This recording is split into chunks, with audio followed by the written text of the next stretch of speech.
أعوذ بالله من الشيطان الرجيم بسم الله الرحمن الرحيم ومن لم يستطع منكم طولا أن ينكح المحصنات المؤمنات فمما ملكت أيمانكم من فتياتكم المؤمنات والله أعلم بإيمانكم بعضكم من بعض فانكحوهن بإذن أهلهن وآتوهن أجورهن بالمعروف محصنات غير مسافحات ولا متخذات أخدان فإذا أحصن فإن أتين بفاحشة فعليهن نصف ما على المحصنات من العذاب ذلك لمن خشي العنة منكم وأن تصبروا خير لكم والله غفور رحيم يريد الله ليبين لكم ويهديكم سنن الذين من قبلكم ويتوب عليكم والله عليم حكيم والله يريد أن يتوب عليكم ويريد الذين يتبعون الشهوات أن تميلوا ميلا عظيما يريد الله أن يخفف عنكم وخلق الإنسان ضعيفا صدق الله العظيم.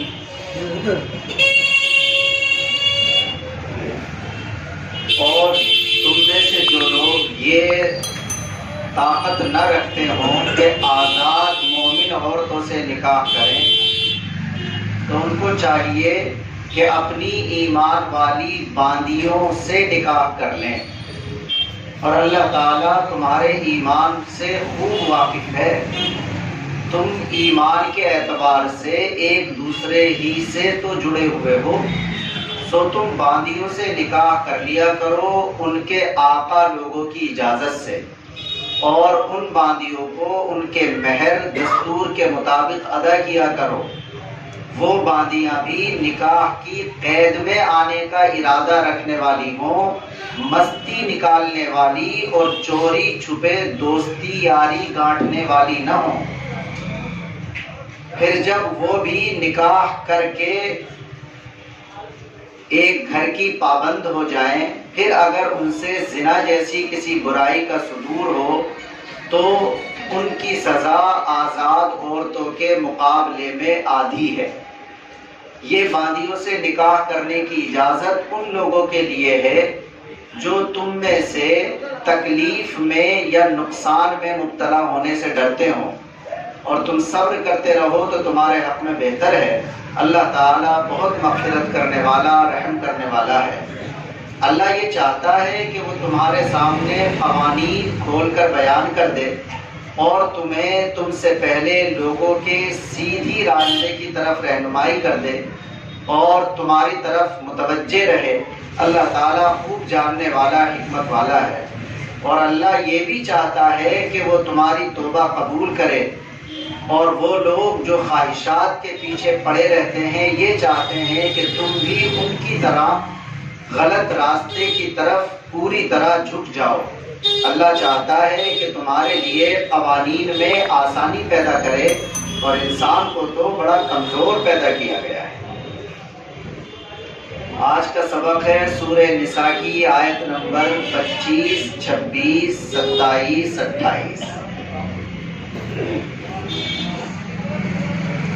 دو تین باتیں اہم ہیں جو سمجھنے کی ہیں. پچھلے والے سبق کے بارے میں آپ کا دھیان ہوگا کہ یہ بیان کیا گیا تھا کہ کن رشتوں سے اپنی سیکسول ضرورت کو پورا کرنا اسلامی قانون کے اعتبار سے جائز ہے، اور کن رشتوں میں اپنی اس جنسی ضرورت کو پورا کرنا جائز نہیں. میں سمجھتا ہوں کہ یہ بات بڑی واضح ہم سب کے دماغ کی سطح پر ہونی چاہیے، اس لیے کہ انسان میں اور جانوروں میں فرق ہی جب بنے گا جب ہمارے لیے کوئی گائیڈ لائن ہو، ہمارے لیے کوئی دائرہ کار ہو. کوئی دائرہ کار اگر نہیں رہے گا تو کسی رشتے کی کوئی اہمیت اور عظمت اور احترام باقی نہیں رہے گا. اس وجہ سے اللہ تعالیٰ نے قرآن کریم کی ان آیات میں جو پچھلے سبق میں آئی تھی بیان کر دیا تھا کہ خونی رشتوں کی بنیاد پر یہ والے رشتے حرام ہوتے ہیں، دودھ پینے کی وجہ سے یہ والے رشتے حرام ہو جاتے ہیں، اور سسرالی رشتہ قائم ہونے کی وجہ سے یہ والے اور یہ والے رشتے حرام ہو جاتے ہیں۔ وَأُحِلَّ لَكُم مَّا وَرَاءَ ذَلِكُمْ، اور 14 وہ رشتے بیان کر کے بتلا دیا گیا تھا کہ اس کے علاوہ آپ کو ہر جگہ سے اپنی ضرورت کو پورا کرنے کی اجازت ہے۔ آج کا جو سبق ہے وہ ایک ہی مضمون ہے، لیکن ہے کئی چیزیں جو آپ کو ذہن میں رکھنی ہے، اس لیے کہ سب سے بڑی مشکل آج کے دور میں یہی ہے۔ ویسے تو الحمدللہ جو بھی کرتا ہے اللہ تعالیٰ اچھا ہی کرتا، ایک تدبیر تو وہ ہے جو انسان کرتا، اور ایک تدبیر اور پلاننگ وہ ہوتی ہے جو اللہ کی ہوتی ہے۔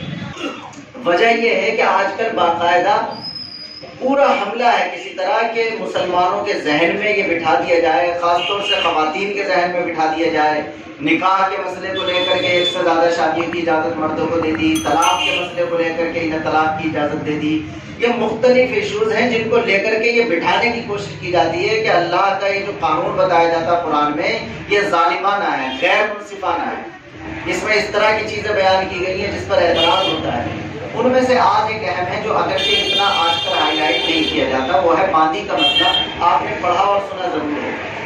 تو سب سے پہلے تو آیت میں جو حکم ہے وہ بتلاتے ہیں، پھر اس کی ہم تھوڑی سی تاریخ اور تھوڑا سا لوجک آپ کے سامنے رکھیں گے کہ یہ پتہ چل جائے گا کہ قرآن نے جو قانون بیان کیا ہے وہ 100% انسانی ضرورت اور فطرت کے بالکل مطابق۔ آپ سمجھیں گے تو 10 لوگوں کو اور سمجھائیں گے انشاءاللہ۔ حکم یہ آ رہا ہے کہ دیکھو تم میں سے جو لوگ اپنی مالی حیثیت سے یہ محسوس کرتے ہوں کہ کسی آزاد عورت سے اگر میں نکاح کر کے لاؤں گا تو اس کا نان نفقہ، اس کا خرچہ پانی زیادہ ہوگا، اور میرے پاس میری آمد اتنی نہیں ہے کہ میں اس خرچے کو برداشت کر سکوں، تو اللہ تعالیٰ نے اس کے لیے اجازت دی ہے کہ وہ آزاد عورت سے نکاح کرنے کے بجائے اپنے ہی معاشرے اور سماج میں اگر اسے باندی میسر آ جاتی ہے تو وہ باندی سے کیا کر لے؟ نکاح کر لے۔ باندی کا مطلب یہ ہوتا تھا کہ ہر گھر میں باندیاں اور غلام ہوا کرتے تھے، کہ میرے گھر میں بھی باندی ہے، مثال کے طور پر آپ کے گھر میں بھی باندیاں ہیں۔ اب باندی کا مطلب باندی تو ہے وہ ایک بندے کی، یعنی وہ بندہ اس باندی کا مالک ہے، اس کے گھر کے سارے کام کاج وہی کرے گی، اس کی ساری ضرورت کو پورا کرے گی۔ اس باندی سے اب ایک آدمی کے یہاں 10 باندیاں، مثال کے طور پر 5 باندیاں ہیں، 4 باندیاں ہیں، 2 باندیاں ہیں۔ اور ہوتا یہ تھا کہ جب باندی سے کوئی دوسرا بندہ نکاح کر لے گا تو یہ جو آقا ہوتا تھا یہ کئی مرتبہ یہ شرط لگا دیتا تھا کہ یہ تمہاری بیوی تو بن جائے گی مگر مالک تو میں ہوں اس کا، اس وجہ سے یہ دن بھر کام میرے یہاں کرے گی، بحیثیت بیوی یہ آپ کے پاس رات کو پہنچ جائے گی۔ میں سمجھا پا رہا ہوں کی بات؟ تو جس کے نکاح میں وہ باندی آیا کرتی تھی اس کے لیے خرچے پانی کے انتظام کی ضرورت نہیں ہوا کرتی تھی۔ ایک اعتبار سے ہلکی آمد کی وجہ سے اس کا کام چل جایا کرتا تھا کہ تھوڑا بہت تفقہن لے کر آ گئے، رات کو جب آ گئے تو مٹھائی کی دکان پہ سے اسی سے کام چل جایا کرتا تھا۔ باقی یہ ہے کہ وہ دوپہر میں بھی اپنے آقا کے گھر ہے، وہیں پر خدمت کر رہی ہے، وہیں پر کھانا کھا رہی ہے، شام میں بھی آقا کے گھر ہے، وہیں پر خدمت کر رہی ہے، کام کاج میں لگی ہوئی، وہیں پر کھانا کھا رہی ہے۔ تو مہر بھی آزاد عورت کے مقابلے میں کم ہوتا تھا باندیوں کا، سماجی حیثیت کے کم ہونے کی وجہ سے، اور نان نفقہ بھی کئی مرتبہ اس کے ذمے نہیں ہوا کرتا تھا۔ اس وجہ سے اللہ تعالیٰ کا قانون چونکہ تخفیف اور آسانی پیدا کرتا ہے، اللہ نے اخیر والی جو آیت آئی تھی اس کا ترجمہ تھا نا کہ انسان کو بڑا کمزور پیدا کیا گیا ہے، وہ ایک دم پریشان ہونے لگتا ہے کہ میرے لیے کون سا راستہ نکلے گا، میں اپنی ضرورتوں کو کیسے پورا کروں گا۔ تو اللہ تبارک و تعالیٰ نے پورا قانون اس طرح ترتیب دیا ہوا ہوتا ہے کہ جیسے جیسے جس کے لیے ضرورت ہوتی ہے ویسے ویسے قانون اس کے لیے آسانی پیدا کرتا ہوا چلا ہے۔ تو حکم یہ آیا کہ جو تم میں سے آزاد عورتوں سے نکاح کرنے کی طاقت نہ رکھتے ہوں، طاقت کا مطلب جسمانی طاقت نہیں ہے، طاقت کا مطلب ہے پیسے کی طاقت، خرچے کی طاقت، اتنی استطاعت اور آمدنی نہیں رکھتے تو ان کو اللہ نے اجازت دی ہے کہ وہ مسلمان باندیوں سے نکاح کریں۔ یہ حکم اس میں ہے۔ ایمان والی کی شرط ہے، یا ایمان والی ہونی چاہیے یا اہل کتاب جو یہود و نصارہ کہتے ہیں، جو اپنے آپ کو مومنی کہتے ہیں، ایک اعتبار سے ان باندیوں سے بھی نکاح کرنے کی اجازت ہے۔ البتہ یہ نکاح ایسا نہیں ہے کہ بغیر مہر کے کیا جائے گا، اس کا بھی مہر متعین ہوگا۔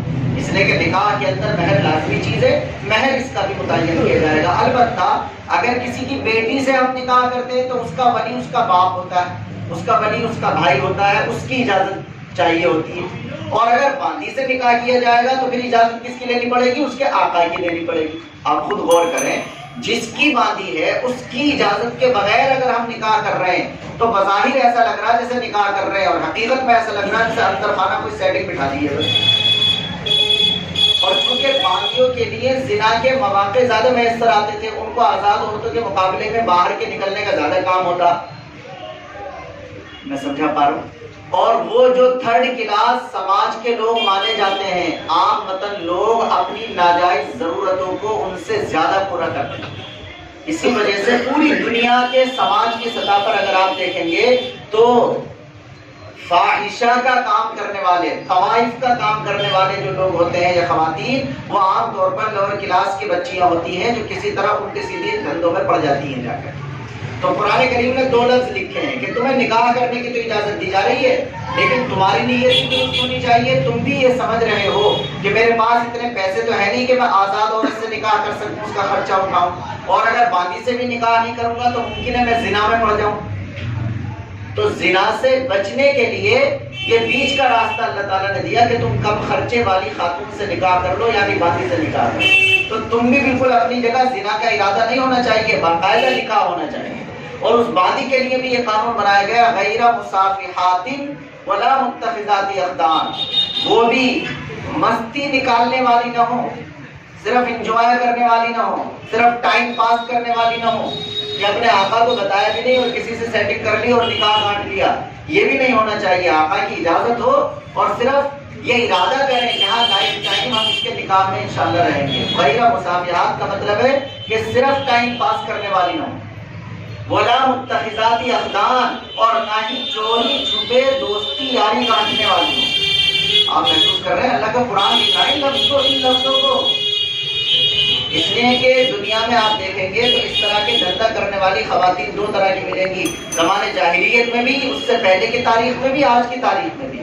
بعض وہ ہوتی ہیں جو کھل کر فاحشہ کا کام کرتی ہیں، چلے جائیے سارے شہروں میں چلے جائیے، ہر جگہ ایریے فکس ہے، پتا ہے ساری دنیا کو یہ کون سا ایریا کہلاتا۔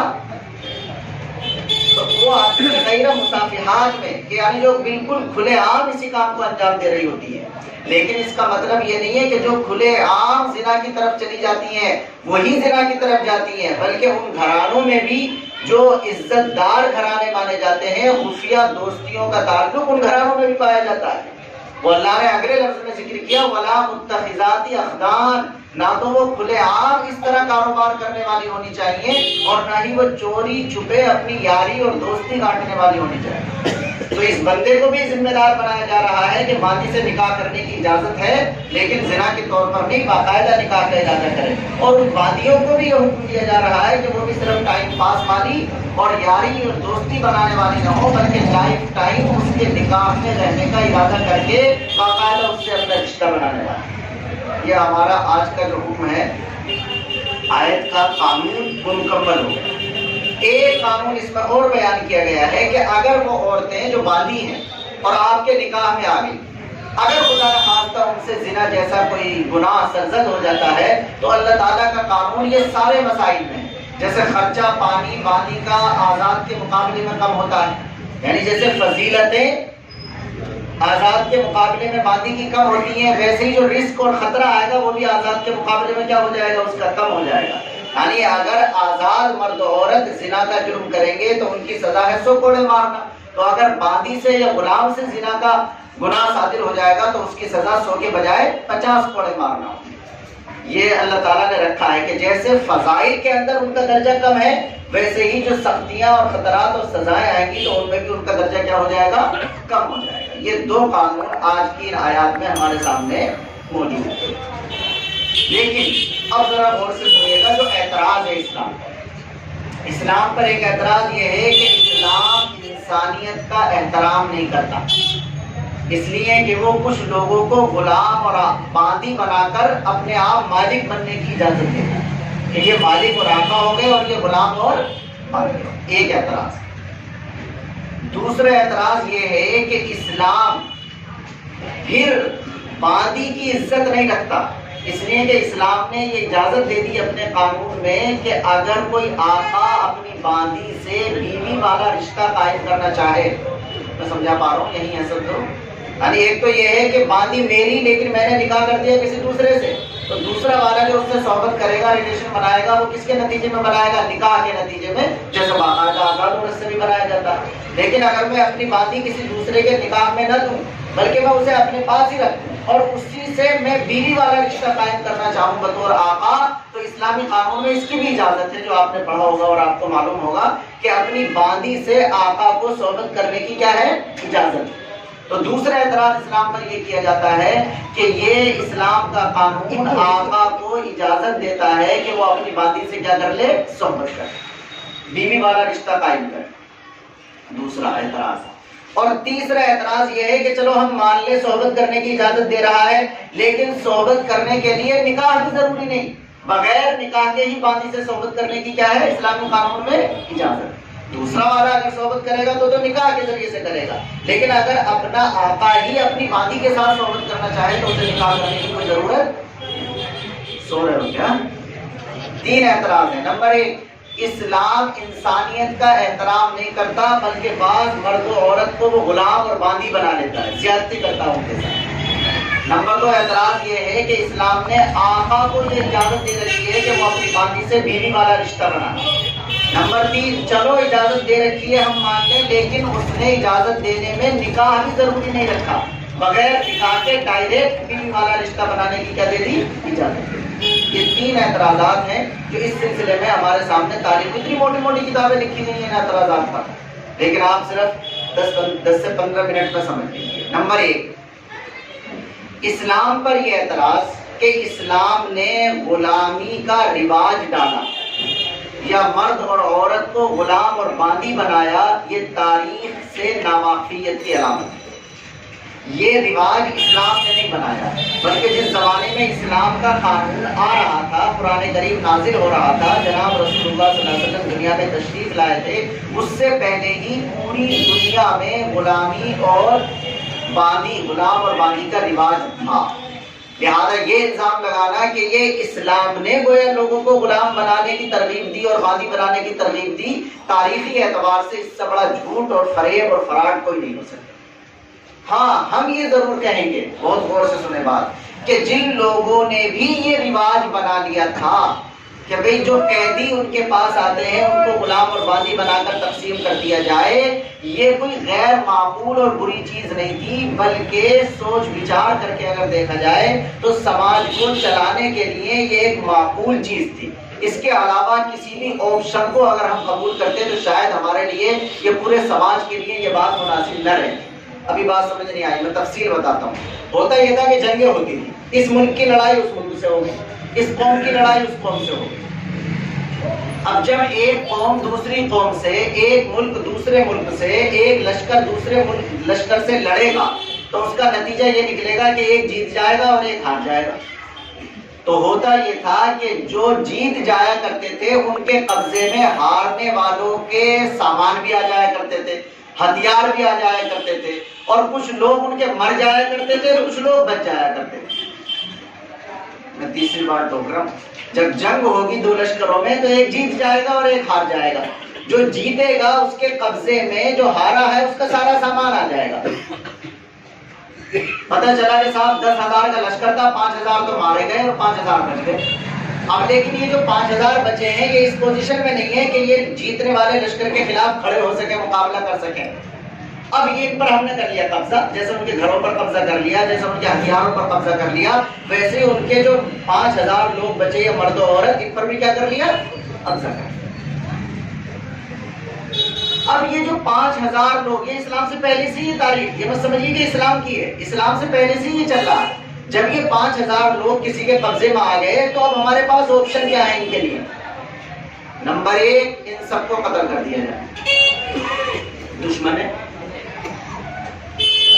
نمبر دو، قتل نہ کیا جائے بلکہ بڑی سی جیل بنائی جائے اور ان کو لائف ٹائم کے لیے کیا کر دیا جائے؟ قید کر دیا جائے۔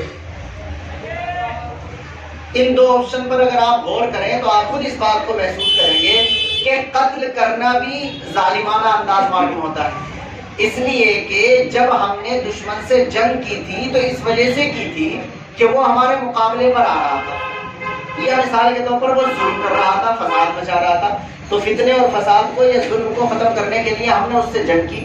اب اس کے جتنے لوگ کام میں آ گئے وہ تو کام میں آ گئے، اور جو باقی بچے وہ اب اس پوزیشن میں نہیں ہے کہ فتنہ اور فساد برپا کریں یا ظلم کریں یا ہمارے مقابلے پر آ کر کھڑے ہو جائیں، تو اب یہ بات اچھی نہیں معلوم ہوتی۔ جن کو جنگ کے درمیان مار دیا، لیکن جو ہتھیار پھینک دیے جنہوں نے، اور وہ ہمارے کنٹرول اور قبضے میں آ گئے، اب ان نہتوں پر تلوار چلا کر سب کو کھڑا کر کے قتل کر دینا یہ کوئی زیادہ بہتر آپشن معلوم۔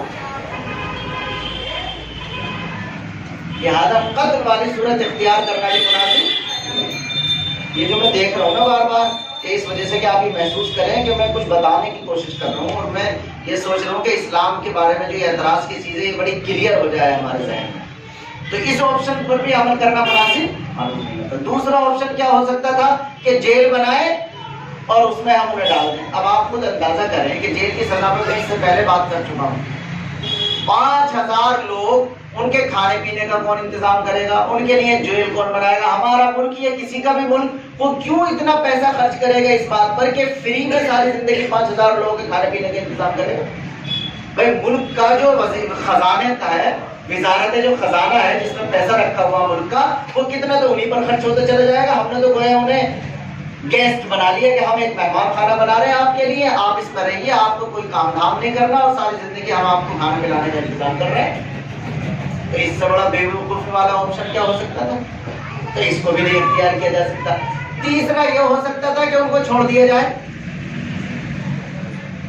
اس میں بھی خطرہ ہے، اس لیے کہ جب تک یہ ہمارے انڈر میں رہیں گے تو ممکن ہے کہ یہ ہمارے خلاف دوبارہ سے کھڑے نہ ہو سکے، لیکن جب یہ چھوڑ دیے جائیں گے تو پھر جتھا اکٹھا کر لیں گے، پھر تو ان کا جذبہ اور جوش اور جنون اور غصہ اور زیادہ بڑھ جائے گا، اس لیے کہ کسی کا ابا مارا گیا ہوگا، کسی کا بھیا مارا گیا ہوگا، کسی کی اماں ماری گئی ہوگی، کسی کا بیٹا مارا گیا ہوگا، یہ تو ہمارے لیے اور زیادہ مصیبت کھڑی کر سکتے ہیں کسی سے۔ سامنے کی جنگ نہیں کریں گے تو چھپنے والی جنگ شروع کر دیں گے، کسی طرح ہمیں چین سے اپنے ملک میں اور اپنے علاقے میں رہنے نہیں دیں گے۔ تو نمبر 1 قتل والا آپشن بھی مناسب نہیں معلوم ہوتا۔ نمبر 2 قید کرنا لائف ٹائم، اس پر بھی ملک کی معیشت پر اور ملک کے خزانے پر زور پڑتا ہے، یہ بھی نہیں کر سکتے۔ تیسرا چھوڑ دیں تو جو مصیبت ہم نے لڑ کر ختم کی ہے وہ مصیبت دوبارہ سے ہمارے سر کھڑی ہو جائے گی۔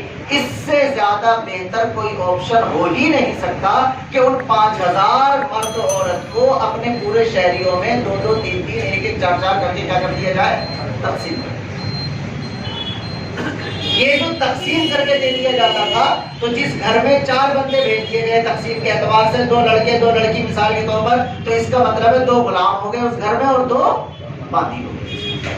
اس سے ملک کے خزانے پر اثر نہیں پڑے گا، بلکہ یہ پابندی لگا دی گئی کہ جس گھر میں یہ بھیج دیے جائیں گے اس گھر میں یہ ہیلپر بن جائیں گے۔ اس گھر میں اگر دکان کا کام ہوتا تو دکان پہ بیٹھنے والا بندہ مل گیا، اس گھر میں اگر کھیتی کا کام ہوتا تو کھیتی میں کام کرنے والا مل گیا، اس گھر میں اگر کوئی اور بزنس ہوتا تو اس میں آپ کا ہیلپر اور معاون مل گیا۔ یہ ان کے کاروبار میں شریک ہو گئے اور وہ گھر والا ان کے کھانے کپڑے خرچے پانی کا کیا کرے گا؟ انتظام کرے گا۔ اب آپ بتائیے کہ جو ہمارے ملک کی معیشت کو نقصان پہنچا سکتی تھی چیز، ہم نے ایسا بہترین طریقہ اختیار کیا کہ اس سے ہمارے ملک کی معیشت اور کیا ہو جائے گی؟ مضبوط ہو جائے گی۔ 2 کام کرنے والے گھر میں تھے، 4 غلام اور پہنچ گئے گھر میں تو 6 کام کرنے والے ہو جائیں گے، ملک کی معیشت آگے بڑھے گی، ملک ترقی کرے گا۔ تو نمبر 1 یہ سمجھیے کہ نمبر 1 تو اسلام نے یہ غلامی اور باندھی کا سلسلہ شروع نہیں کیا تھا، بلکہ اسلام سے پہلے جیسا دستور چلا آ رہا تھا اسلام نے بھی اسی کو قبول کیا، اس لیے کہ اسلام کی جب یہ صورتحال پیش آئی کہ جنگ بدر میں کچھ قیدی ہاتھ آ گئے، 70 قیدی آئے تھے جنگ بدر میں، یہ میں صرف سمجھانے کے لیے کہہ رہا ہوں، ورنہ نبی پاک علیہ السلام تو زیادہ تر آزادی کر دیا کرتے تھے، نبی پاک علیہ السلام تو زیادہ تر کیا کر دیا کرتے تھے؟ یہی تو بات ہے، آزاد بھی ہم نے کیے سب سے زیادہ، اور ہم ہی پر یہ الزام ہے کہ یہ لوگوں کو غلام اور باندھی بناتے ہیں۔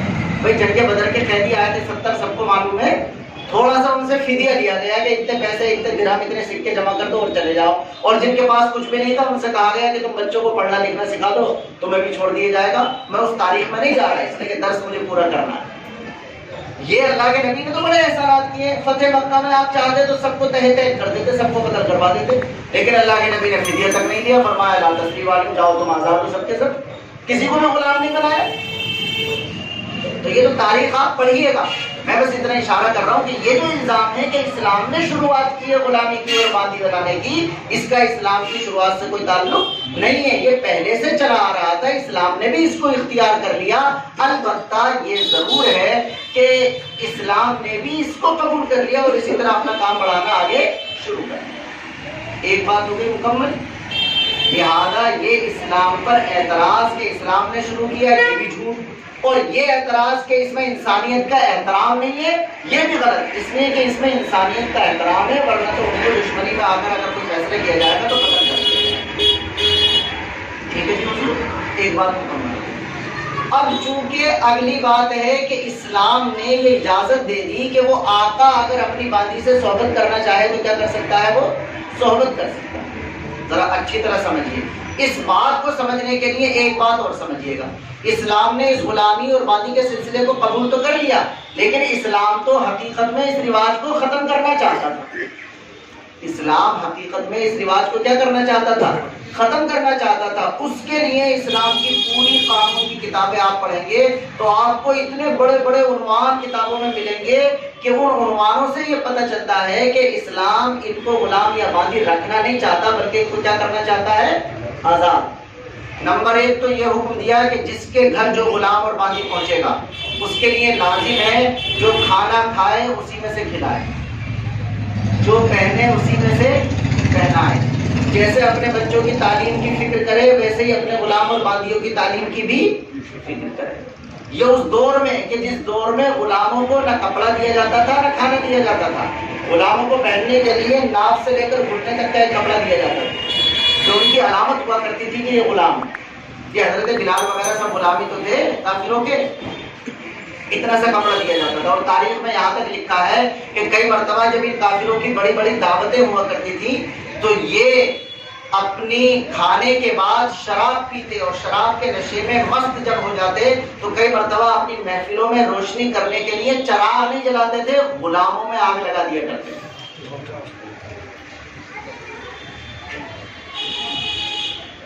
ان حالات میں اللہ کے نبی صلی اللہ علیہ وسلم نے، لوگ یہ تو دیکھتے ہیں کہ اسلام میں غلام اور باندی، یہ نہیں دیکھتے ہیں کہ اس کو بتدریج، اسلام کا جو عمل ہے وہ ایک دم نہیں ہوا کرتا کہ چھوڑ دیا جائے، بلکہ بتدریج ہوتا ہے، آہستہ آہستہ ہوتا ہے۔ پہلے تو اس نظام کو باقی رکھا، لیکن تھوڑے تھوڑے بہانے سے اللہ کے نبی صلی اللہ علیہ وسلم نے اور اللہ نے ایسے قوانین دیے کہ غلام اور باندیوں کا سلسلہ کیا ہوتا چلا جائے، ختم ہوتا چلا جائے۔ قرآن کی کتنی آیتیں آپ پڑھیں گے کہ صاحب کسی نے قسم کھا لی اور قسم پوری نہیں کر سکا، ٹوٹ گئی قسم، تو یا تو روزے رکھ لو یا یہ کر لو یا یہ کر لو، یا آپ کو قرآن کی آیتوں میں ملے گا کہ غلام آزاد کر دو۔ ارے بھائی ہے کہ نہیں بزرگوں، ترجمہ پڑھیں گے تو مل جائے گا کہ اس کا کفارہ یہ ہے کہ غلام کیا کر دو، آزاد۔ تو یہ وہی تو ہے جو غلام تھا ہمارا، اس کا کفارہ یہ ہے کہ اسے آزاد کر دو۔ قتل ہو گیا غلطی سے، اس کی کئی سزائیں ہیں، ان میں سے ایک سزا یہ ہے کہ غلام آزاد کر دو۔ پھر بغیر کسی وجہ کے بھی غلام آزاد کرنے کی بہت فضیلتیں بتائی گئی۔ ایک صحابی نے پوچھا اللہ کے نبی میرا غلام غلطی کرتا ہے میں کتنا معاف کروں؟ تو آپ نے توجہ نہیں دی، بار بار پوچھا تو اس نے کہا 70 مرتبہ معاف کر۔ مطلب یہ ہے کہ معاف ہی کرتا رہے اور کچھ مت کر اس کو۔ اتنی زیادہ فضیلتیں معاف کرنے کی، اتنی زیادہ فضیلتیں ان کو تعلیم دینے کی کہ آج بڑی بڑی حدیث کی کتابیں جو ہم پڑھتے ہیں تو بڑے بڑے محدث وہ آزاد نہیں ہیں، بڑے بڑے محدث کیا ہے، غلام ہیں۔ صحابہ کے جو غلام ہوا کرتے تھے وہ ان کی تربیت میں رہ کر بڑے بڑے محدث بن گئے، اور آج پتہ ہی نہیں چلتا تاریخ پڑھتے ہوئے کہ یہ حقیقت میں غلام تھے، اور ہمارے سروں کا تاج ہے، ہم ان کا کتنی عزت و احترام کے ساتھ نام لیتے ہیں۔ تو اسلام چونکہ بتدریج اس رسم کو ختم کرنا چاہتا تھا، اس کے لیے ایک کفارہ رکھ دیا کہ غلام آزاد کر دو، اس کے لیے فضیلتیں رکھ دی کہ اپنے غلام اور باندیوں کو آزاد کرو، اور اس کے لیے یہ قانون بھی رکھ دیا کہ اس باندی کا آپ کسی دوسرے مرد سے کیا کر سکتے ہیں، نکاح کر سکتے ہیں، جو میں نے بالکل شروع میں بتلا دیا۔ اس لیے کہ جب یہ کسی کے نکاح میں چلی جائے گی تو جس کے نکاح میں چلی جائے گی وہ یہ کوشش کرے گا کہ بھئی اب یہ کسی دوسرے کی باندی نہ رہے تو زیادہ ٹھیک ہے۔ جب اس نے نکاح کیا تب تو اس کے پاس پیسے کم تھے، لیکن جب وہ بیوی بن جائے گی، روزانہ اس کے ساتھ وہ اپنی زندگی گزارنا شروع کر دے گا تو اندر سے فیلنگ آئے گی کہ نہیں آئے گی کہ بیوی میری ہے لیکن باندی دوسرے کی ہے، تو کسی طرح وہ اپنی آمدنی کو بڑھائے گا اور کوشش کرے گا کہ آپ یہ دوسرے کی باندی نہ رہے، بیوی بن جائے گی، یہ بھی اس کے آزاد بننے کا ایک ذریعہ بن جائے گا۔ اور یہ جو ہے کہ اس آقا کو بھی اجازت دی کہ وہ اپنی باندی سے اگر صحبت کرنا چاہے تو کر لے، یہ بھی دراصل باندیوں کے ختم کرنے کے ذریعے اور بہانوں میں سے ایک بہانہ ہے۔ اس لیے کہ وہ جو آقا جب اس باندی سے صحبت کر لے گا اور صحبت کے نتیجے میں جہاں بچہ پیدا ہوا تو وہ خود بخود آزاد ہو جائے گا۔ صحبت مزہ نہیں آیا؟ جیسے ہی اس باندی کا بچہ پیدا ہوگا تو یہ تو آقا آزاد ہے کہ نہیں، تو اس کے پیٹ سے ایک آزاد بچہ پیدا ہوگا۔ اب جب تک یہ آقا زندہ ہے تب تک تو اسے غلام کہا جا سکتا ہے، اسے باندی کہا جا سکتا ہے جس سے اس نے صحبت کی ہے، لیکن جیسے ہی آقا مرے گا تو ایٹومیٹکلی وہ کیا ہو جائے گی؟ آزاد ہو جائے گی، پھر وہ اولاد کی غلام نہیں رہے گی۔ پچھلی آیتوں میں آیا تھا کہ نہیں کہ وہ اپنی ماؤں کو بھی تقسیم کر لیا کرتے تھے، اسی کو تو ختم کر دیا گیا، اس لیے کہ وہ تو اب آزاد ہو جائے گی، جیسے ہی آقا کا انتقال ہوگا تو فوراً کیا ہو جائے گی؟ وہ آزاد ہو جائے گی۔ تو یہ بھی ایک اعتبار سے ذریعہ ہے اس بات کا کہ وہ باندیوں کا سلسلہ کیا ہو جائے؟ رفتہ رفتہ ختم ہو جائے۔ ایک اور اس میں بنیادی بات، جب وہ باندی کسی آقا کو دے دی گئی تو ظاہر ہے کہ وہ اسی کے گھر رہے گی۔ میں سمجھا اتنے سی سمجھ میں آ گئی پوری بات؟ بھائی اسی کے تو گھر رہے گی، وہ رات دن اسی کے پاس رہنا ہے۔ اللہ تعالیٰ نے کشش رکھی ہے دونوں میں۔ تو ایک تو دوسری چیز یہ ہے کہ اس کی بنیاد پر اس کے آزاد ہونے کے بھی چانس بڑھ جائیں گے، اور دوسرا یہ ہے کہ اگر جائز نہ قرار دے دیا جائے تو آج آدمی کتنی ترمخہ بنے اسلامی قانون پر اعتراض کرتے ہوئے، مگر اگر واقعی انصاف کی نظر سے سوچے گا تو اس نتیجے پر پہنچے گا کہ اگر جائز نہ قرار دیا جاتا تو ناجائز کام ہوتا اور یہی ہوتا۔ آج کل جو گھروں میں کام کرنے والی خواتین ہوتی ہیں وہ باندی نہیں ہوتی، انہیں آدمی خرید کر کے نہیں لاتا، وہ صرف ملازم ہوتی ہیں یا ویسی خدمت گزار ہوتی ہیں، لیکن ان کے ساتھ بڑے بڑے عزت دار لوگوں کے زنا کے واقعات کا فیصد اچھا خاصا ہمارے سماج میں پایا جاتا ہے۔ پتہ نہیں چلتا ہے، ہوتا ہے سب کچھ، اور وہ سماج میں ایسی دبی کچلی خواتین ہوتی ہیں وہ اظہار بھی نہیں کر سکتی ہیں۔ تو آپ اندازہ کیجئے جب صرف ایک ملازمہ کے ساتھ ایسی صورتحال پیش آ سکتی ہے اور آ رہی ہے، دیکھ لیجئے آج سماج میں اگر کسی سے کہا جائے کہ نکاح کر لو تو نکاح کے لیے تو تیار نہیں ہوگا نوجوان، لیکن مالدار سرمایہ دار گھروں کے بچوں کے خراب ہونے کا ایک بہت بڑا ذریعہ ان کے گھروں میں خواتین خدمت گزاروں کا آنا بھی ہے۔ جس گھر میں خواتین خدمت گزار عورتیں آتی ہیں اس گھر میں بڑی عمر کو پہنچنے والے لڑکے جو بالغ ہونے کی عمر کو پہنچ رہے ہوتے ہیں ان کے اخلاقی بگاڑ کا ایک بہت بڑا ذریعہ وہ بھی ہوتی ہے۔ میں یہ نہیں کہہ رہا کہ ناجائز ہے خدمت گزار رکھنا، لیکن میں بتا رہا ہوں جو ہے سماج میں، جو ہوتا ہے، جو نظر آتا ہے، اس کے واقعات ہمارے سامنے ہوتے ہیں۔ تو آپ اندازہ کیجئے صرف ملازمہ کے ساتھ ایسی صورتحال پیش آ سکتی ہے تو جو بالکل باندی ہے اس کے ساتھ کیا ہوگا؟ اللہ تعالیٰ نے اس کو باقاعدہ اجازت میں رکھا اور یہ کہا کہ آقا اگر اپنی باندی سے یہ بیوی والا تعلق قائم کرنا چاہتا ہے تو اس کی کیا دی جا رہی ہے؟ اجازت۔ ایک تو زمینی حقیقت کی وجہ سے کہ اس کی ضرورت پیش آئے گی، اور دوسرے اس فائدے کی وجہ سے کہ دی اینڈ اس کا نتیجہ یہ نکلے گا کہ یہ باندی نہیں رہے گی بلکہ یہ کیا ہو جائے گی؟ آزاد۔ دوسرا بھی حل ہوا، جتنا بھی حل ہوا، خالی آدھے گھنٹے میں سارا قانون حل ہوتا ہے کیا؟ 8 سال لگے بھی پڑھنے میں۔ لیکن ایک تیسری چیز ہے، تیسری چیز یہ ہے کہ بغیر نکاح کی اجازت دے دی۔ تو اس میں سمجھ لیجئے کہ دیکھو نکاح کی ضرورت تو نکاح باندی کے بیوی باندی کے مقابلے میں بہت زیادہ درجہ رکھتی ہے، یعنی بیوی جو ہے جب اس سے یہ نکاح کیا جاتا ہے کہ میں نے قبول کیا، تو میں نے قبول کیا کہنے سے کوئی آدمی بیوی کا مالک نہیں ہو جاتا۔ میں سمجھا پا رہا ہوں اپنی بات؟ یعنی بیوی سے جو تعلق جڑتا ہے نکاح کرنے میں اور مہر دے کر وہ صرف کتنا جڑتا ہے؟ صرف اتنا کہ آپ اس خاتون کے ایک عضو سے فائدہ اٹھانے کے مجاز ہو جاتے ہیں۔ آپ کو صرف اتنی اجازت ہو جاتی ہے کہ آپ اس سے ریلیشن بنا سکتے ہیں، آپ مالک نہیں ہوتے اس عورت کے، اس عورت کے نہیں بلکہ اس ایک حصے کے بھی آپ مالک نہیں ہوتے۔ مالک ہونے کا تو یہ مطلب ہوتا ہے کہ آپ اپنے آپ چاہیں تو اپنا آپ استعمال کریں، دوسرے کو چاہیں تو دوسرے کو استعمال کروائیں۔ مالک نہیں آپ، صرف استعمال کی اجازت ملی ہے آپ کو۔ اتنے زیادہ خرچے لاکھوں روپے کے کرنے کے بعد صرف ریلیشن بنانے کی اجازت ملی ہے۔ اور جو باندی آ رہی ہے، باندی کے بارے میں کہا جاتا ہے قانون میں کہ باندی کی تو آپ گردن کے مالک ہوتے ہیں، یعنی اس کے تو پورے آپ مالک ہوتے ہیں۔ تو جب آپ کسی کی پوری گردن کے مالک ہیں، پورے وجود کے مالک ہیں، تو جس حصے سے ریلیشن بنتا ہے، تعلق بنتا ہے، اس کے تو آٹومیٹکلی مالک ہو گئے۔ میں سمجھا پا رہا ہوں اپنی بات کے لیے؟ یہ نکاح کی ضرورت تو اس خاتون کے ساتھ پیش آئے گی جس کے آپ مالک نہ ہو، اس لیے کہ جب آپ اس سے نکاح کریں گے تو اس سے ریلیشن بنانے کی اجازت مل جائے گی آپ کو۔ لیکن جس عورت کے سر سے پیر تک کے آپ مالک ہیں تو اس کے لیے آپ کو یہ فارملٹی نکاح والی کرنے کی کیا ضرورت ہے؟ اس لیے کہ اس سے بڑے درجے میں آپ اس کے مالک ہو چکے ہیں۔ کسی سے آپ کوئی چیز استعمال کرنے کے لیے لیں تو اجازت لیں گے، آپ اسی کو خرید کرنے آئے مارکیٹ سے تو یہ تو بڑے درجے کے آپ مالک کرتے ہیں نہیں کرتے؟ تو ویسے بیوی سے نکاح کی ضرورت اس وجہ سے ہے کہ جس سے آپ نکاح کرتے ہیں اس عورت کے آپ مالک نہیں ہوتے، اس وجہ سے ریلیشن بنانے کے لیے نکاح کو بیچ میں لانا پڑتا ہے۔ لیکن باندی کے آلریڈی پہلے سے آپ سر سے پیر تک پورے کے مالک ہوتے ہیں، اس وجہ سے اس میں نکاح کو بیچ میں لانے کی کوئی ضرورت باقی نہیں رہتی۔ اس لیے کہ باندی کو کہا جاتا ہے کہ یہ بندہ اس کی گردن کا مالک بن گیا، اور بیوی کو کہا جاتا ہے کہ اس مرد کو نکاح کے نتیجے میں صرف اس عورت سے اپنی جنسی ضرورت کو پورا کرنے کا اختیار حاصل ہوا ہے، اس کے علاوہ اس کی ایک ناخن کا بھی یہ مالک نہیں ہوا۔ شوہر بیوی کے ناخن کا بھی مالک نہیں ہوتا اور بیوی کے پورے کا پورا مالک ہوتا ہے۔ شاید میں اپنی بات سمجھا سکا۔ تو تین اعتراض۔ نمبر ایک، اسلام نے شروع کیا غلامی اور باندی، بالکل غلط۔ ہاں اگر سطح سے دیکھا جائے تو بات بالکل ٹھیک تھی، اس کے علاوہ کوئی اور آپشن مناسب نہیں تھا۔ نمبر دو، آقا کو صحبت کرنے کی اجازت دے دی، ایک تو اس وجہ سے کہ جیسے بیوی آپ کے گھر میں رہتی ہے تو اس سے آپ کا ریلیشن جائز ہے، اس سے زیادہ باندی آپ کے گھر ہی میں رہے گی تو زمینی حقیقت تقاضا کرتی ہے کہ اس سے صحبت کی اجازت دے دی جائے۔ اور نمبر تین یہ کہ بغیر نکاح کے صحبت کی اجازت دے دی اس وجہ سے کہ نکاح کی ضرورت ہوتی ہے ایسی عورت کے ساتھ جس کے آپ مالک نہ ہوں، تاکہ نکاح کے نتیجے میں آپ کو صحبت کی اجازت مل جائے، اور باندی کے سر سے پیر تک آپ پورے کے مالک ہیں، اس وجہ سے اس میں بیچ میں نکاح کو لانے کی ضرورت نہیں رہتی۔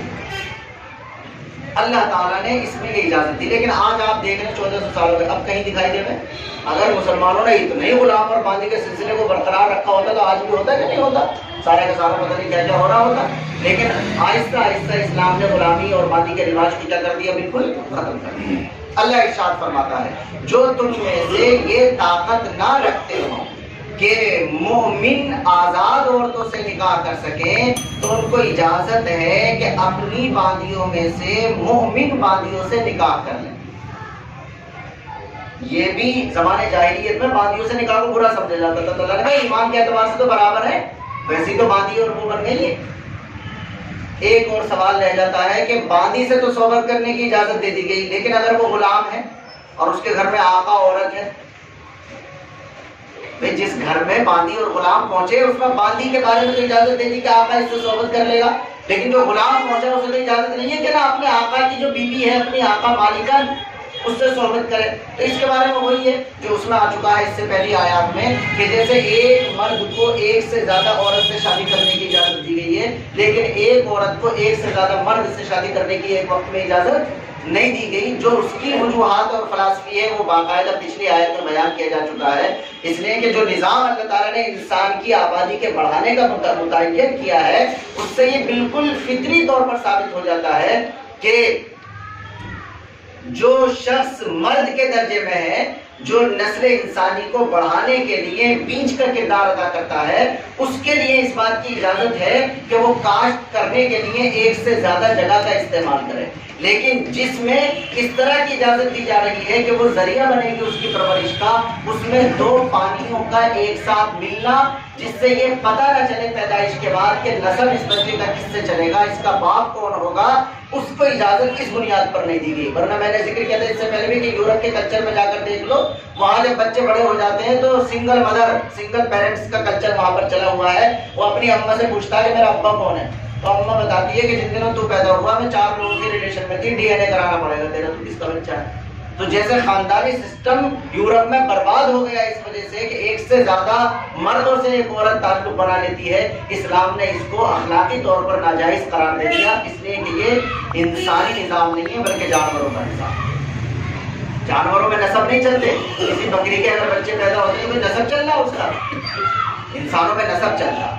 جو تم میں سے اس بات کی طاقت نہ رکھے کہ مومن آزاد عورتوں سے نکاح کرے تو اس کو اجازت ہے کہ اپنی مومن باندیوں میں سے کسی سے نکاح کر لے۔ اللہ تمہارے ایمان کو خوب جانتا ہے، تم ایک دوسرے ہی سے تو جڑے ہوئے ہو، لہذا باندیوں سے نکاح کرو ان کے آقا کی اجازت سے، اور ان کو ان کے مہر دے دو دستور کے مطابق۔ وہ باندی بھی لائف ٹائم نکاح میں رہنے کا ارادہ کر کے آنے والی ہوں، محض ٹائم پاس کرنے والی اور چوری چھپے دوستی یاری بنانے والی نہ ہوں۔ جب وہ باقاعدہ نکاح کی قید میں آنا قبول کر لیں، پھر ان سے کوئی زنا جیسا گناہ ہو جائے تو ان کی سزا آزاد عورتوں کے مقابلے میں آدھی ہے۔ یہ باندی سے نکاح کرنے کی اجازت اس کو دی جا رہی ہے جو تم میں سے زنا جیسی برائی میں مبتلا ہونے کا اندیشہ رکھے، اور اگر تم صبر کرو تو تمہارے حق میں بہتر ہے۔ اللہ مغفرت کرنے والا، رحم کرنے والا ہے۔ اللہ چاہتا ہے کہ تمہارے لیے قوانین کھول کر بیان کر دے اور تمہیں تم سے پہلے لوگوں کے سیدھے راستے پر ڈال دے اور تمہاری طرف متوجہ ہو جائے۔ اللہ جاننے والا ہے، حکمت والا ہے، اور اللہ چاہتا ہے کہ تمہاری توبہ قبول کر لے۔ اور وہ لوگ جو خواہشات کے پیچھے لگے رہتے ہیں وہ تو یہ چاہتے ہیں کہ تم بھی ان کی طرح ٹیڑھے راستے کی طرف مکمل جھک جاؤ۔ اللہ چاہتا ہے کہ تمہارے لیے قوانین کو آسان کر کے بیان کر دے۔ انسان کو بڑا ضعیف پیدا کیا گیا ہے۔